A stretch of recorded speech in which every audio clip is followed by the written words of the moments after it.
Hello everyone, good evening, नमस्कार, जय हिंद, राधे राधे, जोहार। कैसे हैं आप लोग? उम्मीद करते अच्छे होंगे। तो आज आपके लिए रोहित सर लेकर आए हैं वाईफाई स्टडी स्टूडियो चैनल पे जबरदस्त short trick in the sense कुछ सवाल देखेंगे और उस सवाल से कई सारे सवालों को समेटने की कोशिश करेंगे। और ये फायदा डेफिनेटली पता किसको होगा? जिनका कल पेपर है, क्योंकि कल पेपर है और आज ऐसे ऐसे ट्रिक देख लें, एक आध क्वेश्चन भी लड़ गया ना तो ये मजा काट देगा, बिल्कुल बिल्कुल दिमाग में फिट करेगा। तो देखते हैं कि क्या क्या ट्रिक है आज आपके लिए बाबा के पिटारे में, है ना। चलो आओ देखें।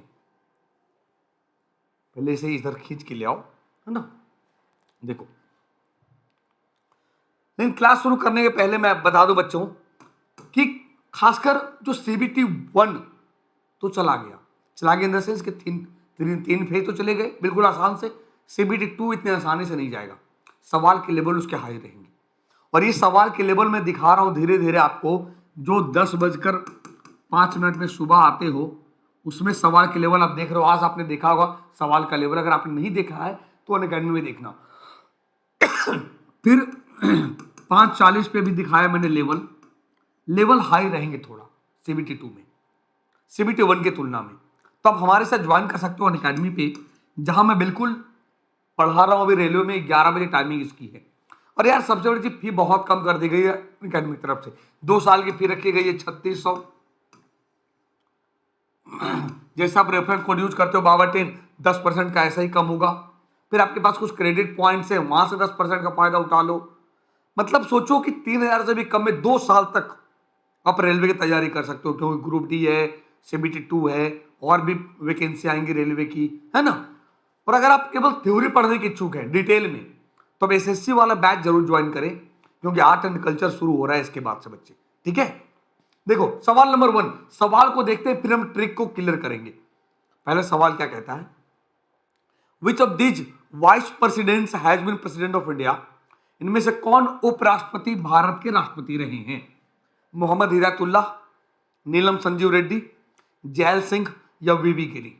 मतलब आपको बताना है बच्चे कि वे राष्ट्रपति जो कभी उपराष्ट्रपति रहे हैं। निकालो ना, बताओ क्या होगा?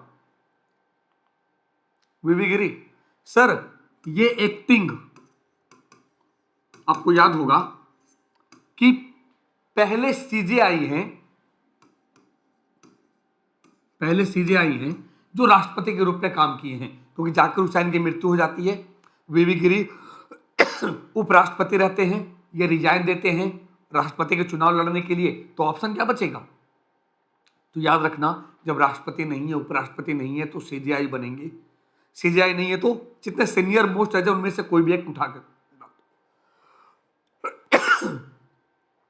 तो अब ट्रिक ये है, राधा बीवी के संग आजा, राधा बीवी के संग आजा। यानी वैसे वाइस प्रेसिडेंट जो कालांतर में बाद में प्रेसिडेंट बने हैं। तो देखिए भैया कौन कौन है?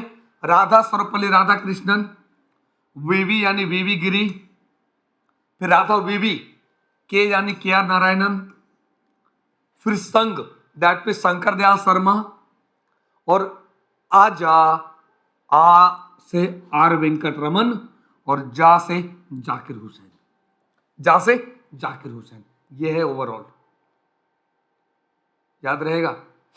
राधा बीवी के संग आजा, मतलब आप कह सकते हो कि 1 2 3 4 5 6, यानी 6 उपराष्ट्रपति हुए हैं जो बाद में आगे चलकर राष्ट्रपति के रूप में कार्य किए हैं। ठीक है भाई, अब थोड़ा सा डिटेल देखते हैं, थोड़ा सा समझते हैं।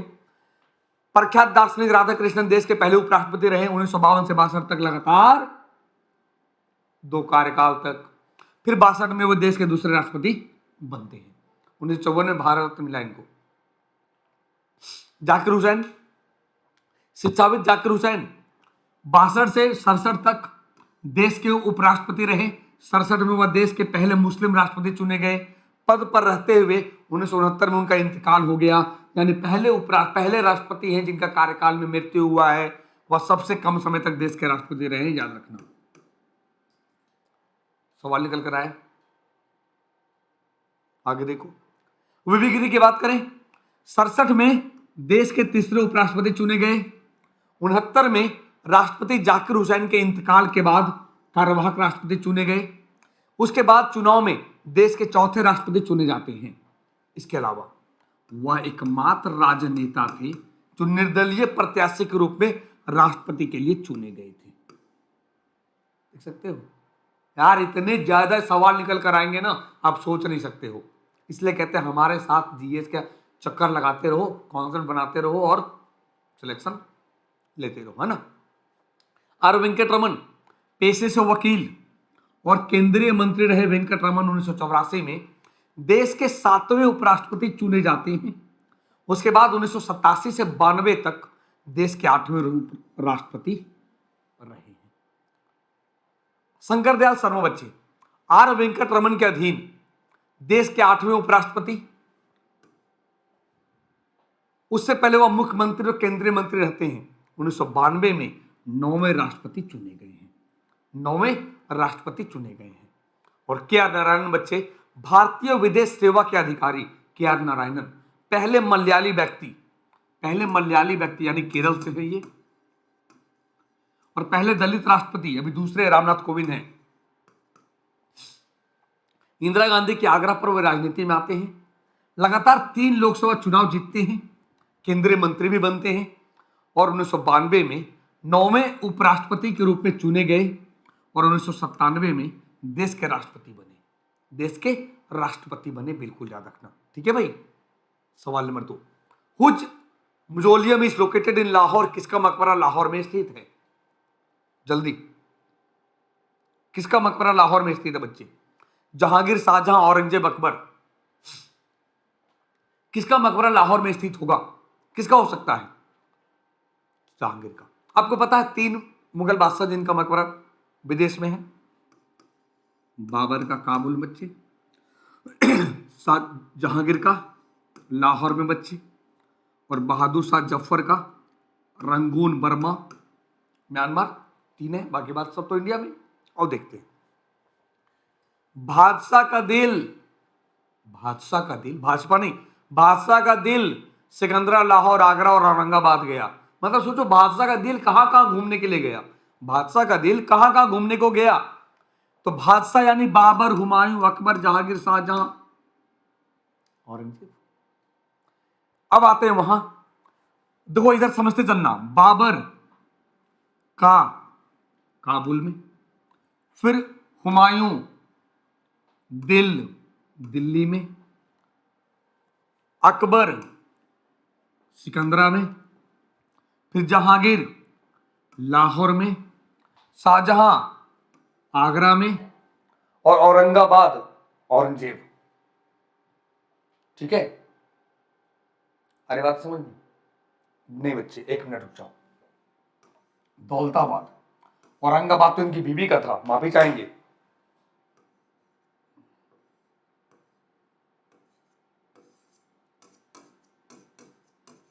दौलताबाद है ना, दौलताबाद, माफी चाहेंगे।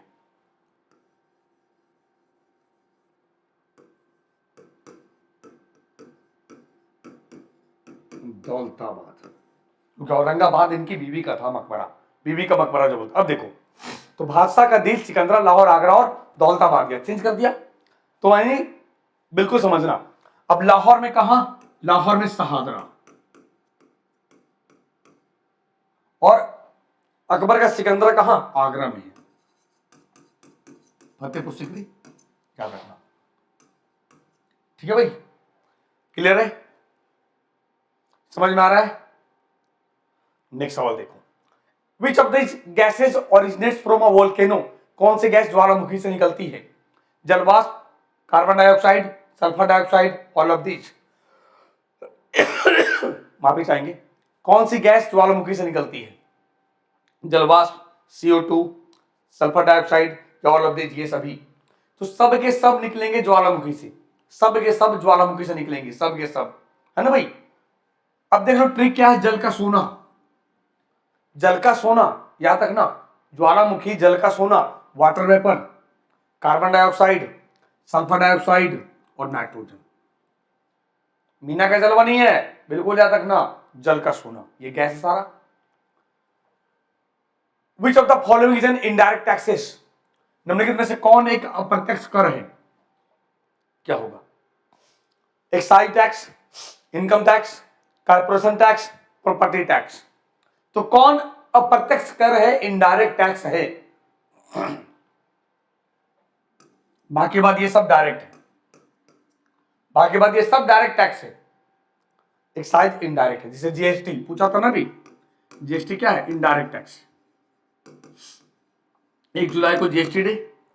अब ट्रिक में देख सकते हो, एक्सक्यूज मी, इनडायरेक्ट टैक्स और डायरेक्ट टैक्स में तो पहले excise tax, custom, service tax, sales tax, stamp duty, market tax को वैट आज हम जीएसटी के नाम से जानते हैं, और इंटरटेनमेंट टैक्स, मनोरंजन कर, ये सब क्या है?